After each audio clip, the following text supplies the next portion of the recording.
আসসালামু আলাইকুম। MSK cooking থেকে আপনাদের সবাইকে স্বাগত জানিয়ে আরও একবার নতুন একটি রেসিপি শেয়ার করতে যাচ্ছি।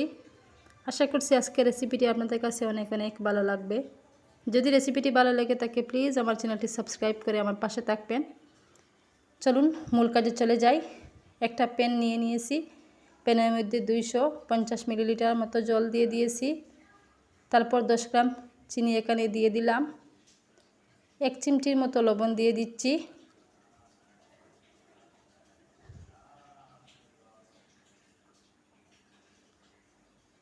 পঞ্চাশ গ্রামের মতো দিয়ে দিচ্ছি ঘি। চুলায় আগুনটা ধরিয়ে আমি প্যানটা বসিয়ে নিলাম। এইভাবে হাত দিয়ে নাড়াচাড়া করে নিচ্ছি যাতে সব মিশ্রণ একসাথে মিশে যায়। 200 গ্রামের মতো দিয়ে দিচ্ছি ময়দা। আবারও হালকা হাতে এইগুলা নেড়েচেড়ে মিশিয়ে নিব। অনবরত নাড়াচাড়া করে এগুলো রান্না করতে হবে যাতে নিচ থেকে পুড়ে না যায়, আবার দোলা পেকে না যায়, সেদিকে একটু খেয়াল রাখতে হবে।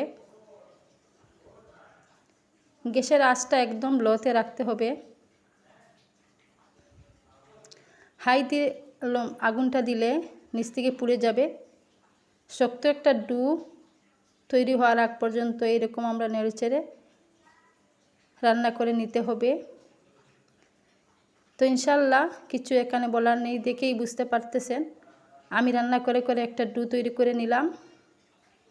এত সহজ একটা রেসিপি, একটা ইউনিক রেসিপি। এখন হচ্ছে আমি এই গ্যাস থেকে নামিয়ে নিলাম চুলাটা বন্ধ করে। আবার হাতল দিয়ে এরকম মেখে নিচ্ছি। দেখুন একটা স্মুথ ব্যাটার তৈরি হয়ে গেছে। তারপরে একটা মিক্সিং বোলের মধ্যে এরকম ছড়িয়ে নিচ্ছি যাতে হালকা একটু ঠান্ডা হয়। ঠান্ডা হওয়ার জন্য একটা বোলে রেখে দিচ্ছি। দেখতেই পাচ্ছেন কতটা স্মুথ হয়েছে ব্যাটারটা, খেতে অনেক অসাধারণ হয়েছিল। তারপরে হচ্ছে এখানে আমি 2টা ডিম অ্যাড করব, সেই জন্য একটা করে অ্যাড করে নিচ্ছি। এখানে হচ্ছে একটা ডিম ভেঙে আমি এরকম আবার হাতল দিয়ে ভালোভাবে মিশিয়ে নিচ্ছি যাতে ডিম আর ব্যাটারটা একসাথে ভালোভাবে মিশে যায়, সেই দিকেও খেয়াল রাখতে হবে। আবারও একটা ডিম দিয়ে দিলাম। আবারও এরকম হাতল দিয়ে ভালোভাবে মিশিয়ে নিচ্ছি। দেখুন মাশাআল্লাহ আলহামদুলিল্লাহ অনেক সুন্দর ব্যাটারটা তৈরি হয়ে গেছে, একদম স্মুথ হয়েছে। এটা হাত দিয়ে মাখতে হলে সমস্যা হয়ে যাবে, হাতে লেগে যাবে। তারপরে একটা এই যে নজল নিয়ে নিচ্ছি।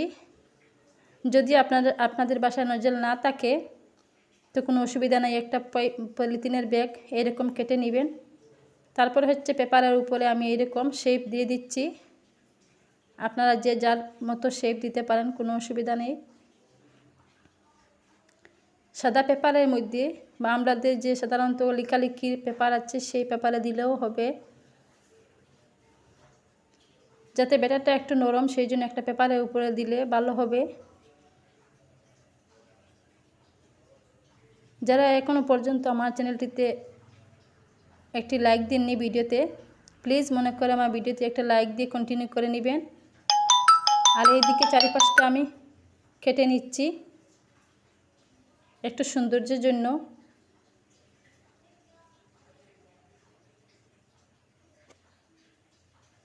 আবার আরেকটা রেডি করে নিচ্ছি আপনাদের দেখানোর জন্য। আরেকটা রেডি করে নিচ্ছি এইরকম। আপনাদের একটি লাইক আমাদেরকে অনেক উৎসাহিত করে। ফ্রেন্ড ফ্যামিলিদের সাথে শেয়ার করে নেবেন। নতুন নতুন ভিডিও পেতে আমার চ্যানেলটি সাবস্ক্রাইব করে বন্ধু হয়ে পাশে থাকবেন। আমি নতুন নতুন ভিডিও দেওয়ার চেষ্টা করব। তো আলহামদুলিল্লাহ ফাইনালি আমার সব রেডি হয়ে গেছে। দেখুন মাশাআল্লাহ অনেক সুন্দর লাগছে, খেতে অনেক মজা হয়েছিল। তারপরে আমি গ্যাসের চুলায় আগুন জ্বালিয়ে একটা প্যান বসিয়ে নিচ্ছি।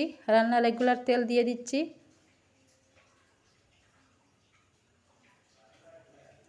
তেলটা গরম হয়ে আসছে।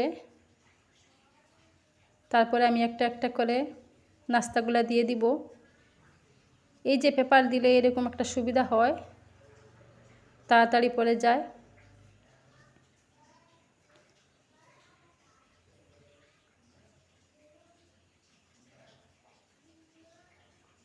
অনেক সফট, অনেক খাস্তা হয়েছিল এই খাজাগুলা।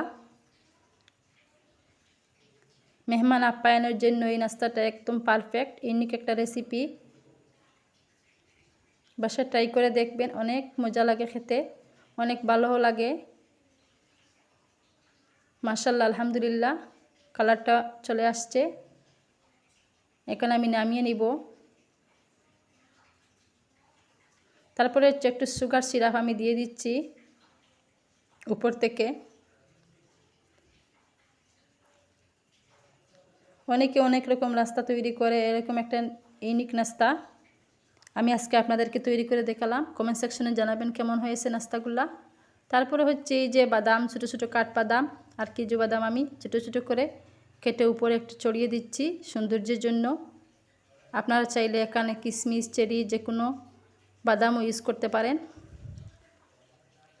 আজকের মতো এখানকার বিদায় নিচ্ছি। সবাই ভালো থাকবেন, সুস্থ থাকবেন, আর বেশি বেশি করে আমার ভিডিওগুলো শেয়ার করে নেবেন। দেখুন কত সুন্দর হয়েছে।